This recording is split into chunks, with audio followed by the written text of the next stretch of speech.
আজ 15ই আগস্ট 2026 ভারতের স্বাধীনতা দিবস। সকালবেলায় সবার আগে আপনাদের সবাইকে জানাই স্বাধীনতা দিবসের অনেক অনেক শুভেচ্ছা। কিন্তু দর্শক বন্ধুরা, যে দিনটা আমাদের কাছে উৎসবের, মধ্যপ্রাচ্যের মানুষের কাছে আজকের এই দিনটাই আগুনের, আজকের এই দিনটাই যুদ্ধের। কারণ আজ 15ই আগস্টের ভোর রাতে ইয়েমেনের আল-মোখা বন্দরে অস্ত্র বোঝাই দুটি জাহাজ পুরোপুরি পুড়ে ছাই হয়ে গেছে। হুতিরা বলছে ওগুলো আসলে সাধারণ জাহাজ ছিল না, ওগুলো ছিল যুদ্ধ জাহাজ, আর তারা নিজেরাই সেগুলো জ্বালিয়ে দিয়েছে। দর্শক বন্ধুরা, আজকের ভিডিওতে আপনারা আরও দেখবেন ইরান কিভাবে আমেরিকা আর ইসরায়েলের ভেঙে পড়া অস্ত্রের রীতিমতো প্রদর্শনী খুলে বসেছে।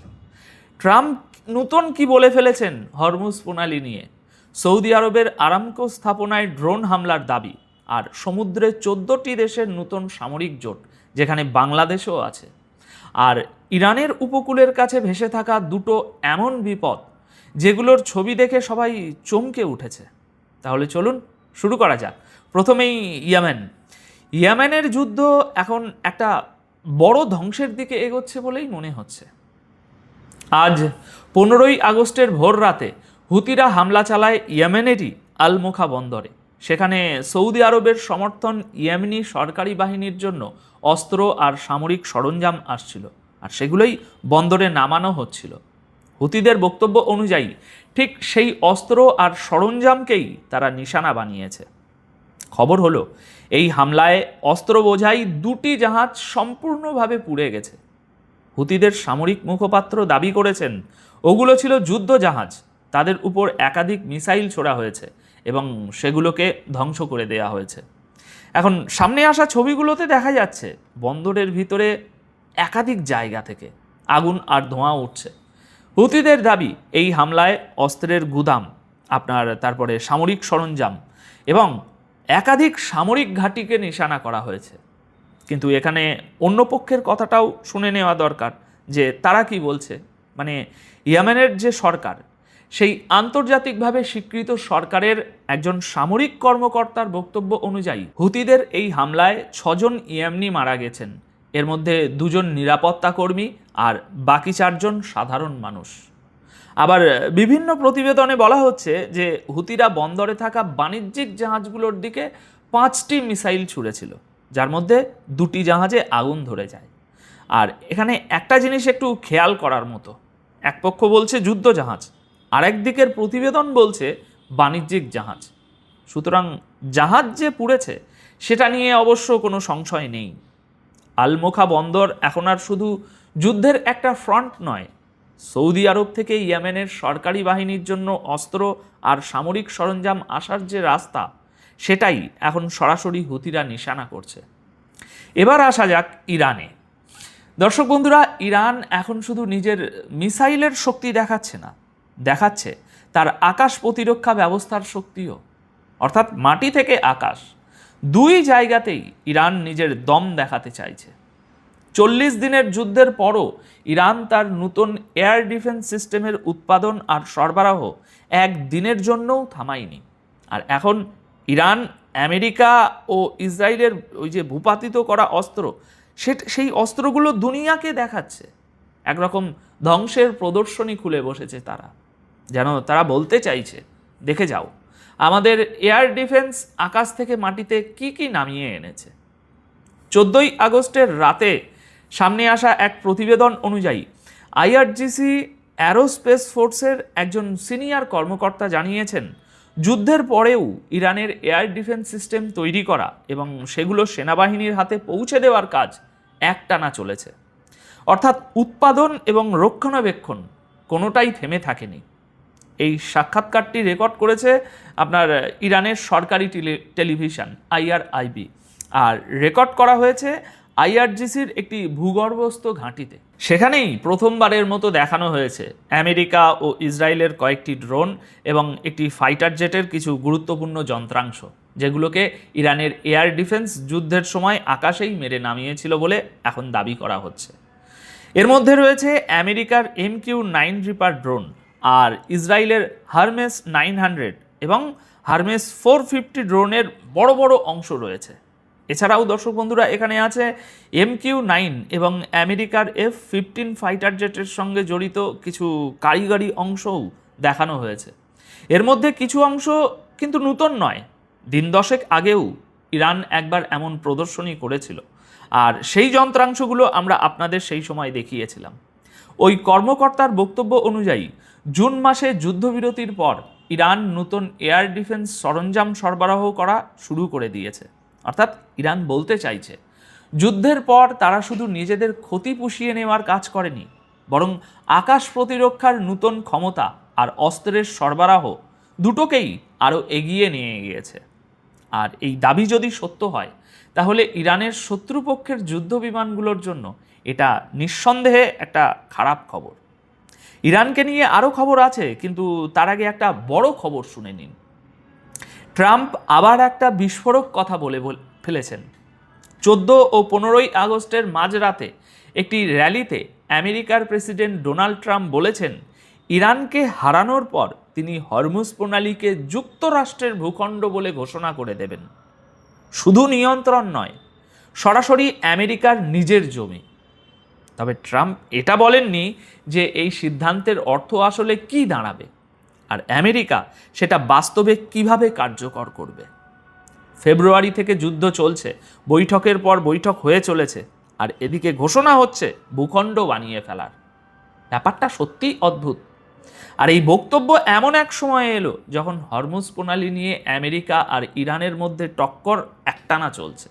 ইরান এখনও বলে যাচ্ছে যে এই সমুদ্রপথে নিয়ন্ত্রণ আর নজরদারি তাদের নিজেদের শর্ত অনুযায়ী চলবে। আর ঠিক এখানেই কথাটা নতুন মোড় নিচ্ছে, কারণ এতদিন ট্রাম্পের দিক থেকে হরমুজ নিয়ে শুধু নিয়ন্ত্রণের দাবি আসতো, এবার সরাসরি সেটাকে আমেরিকার ভূখণ্ড বানানোর কথা সামনে এসে গেল। খবরটা আমাদের এখানে এসেছে 14 আর ওই 15ই আগস্টের গভীর রাতে। আমেরিকা আমাদের থেকে 9-10 ঘন্টা পিছিয়ে, ওখানে তখনও 14 তারিখই, তখন খুব বেশি রাতও হয়নি। ট্রাম্প ঠিক কোন অবস্থায় এমন কথা বললেন সেটা আমি জানি না, তবে তিনি এমন কথা প্রায়ই বলে থাকেন। বাস্তবে কিভাবে করবেন সেটা কেউ জানে না। এবার আসি সৌদি আরবে হুতিদের আরেকটা হামলার খবরে। ইয়েমেনের হুতিরা দাবি করেছে তারা সৌদি আরবের নাজরানে সৌদি আরামকোর একটি স্থাপনাকে ড্রোন দিয়ে নিশানা বানিয়েছে। হুতিদের সঙ্গে যুক্ত নিউজ এজেন্সি একটি সামরিক সূত্রের বরাত দিয়ে এই দাবি করেছে। তাদের বক্তব্য, হুতি বাহিনী ড্রোন হামলার মাধ্যমে নাজরানে আরামকোকে টার্গেট করেছে। তবে এই হামলায় ঠিক কী ক্ষতি হয়েছে তার কোনো বিস্তারিত তথ্য এখনও দেওয়া হয়নি, আর সৌদি আরবও এই নিয়ে কিছুই জানায়নি। হুতিদের বক্তব্য, এই হামলার কারণ সৌদি আরবের একটি সামরিক বিমান। তাদের অভিযোগ, ওই বিমানটি ইয়েমেনের সীমা লঙ্ঘন করে সাদা প্রদেশের উত্তর পূর্ব দিকের আকাশসীমায় ঢোকার চেষ্টা করছিল, আর সেই কারণেই তারা পাল্টা জবাব দিয়েছে। এখন এই দাবি যদি সত্য প্রমাণিত হয় তাহলে সৌদি আরবের তেল আর জ্বালানি স্থাপনার উপর হুতিদের এটা আরও একটা বড় হামলা হিসাবেই ধরা হবে, আর দুই পক্ষের মধ্যে উত্তেজনা তাতে আরও বাড়তে পারে। এবার শুনুন একটা বড় খবর, যেটা গতকাল রাতে বলা হয়ে ওঠেনি। সৌদি আরব এবং আরও 13টি দেশ মিলে সমুদ্রে একটা বড় সামরিক জোট তৈরি করে ফেলেছে, আর এই জোটের উদ্দেশ্য হলো লোহিত সাগর আর গালফ অফ এডেনে জাহাজ চলাচলকে নিরাপদ রাখা। এই নতুন সামুদ্রিক জোটে আছে বাহরাইন, বাংলাদেশ, কোমরস, জিবুতি, মিশর, জর্ডান, কুয়েত, পাকিস্তান, কাতার, সৌদি আরব, সোমালিয়া, সুদান, তুরস্ক এবং ইয়েমেন। ইয়েমেন বলতে এখানে সেখানকার স্বীকৃত সরকার আর সরকারি বাহিনীর কথা বলা হচ্ছে।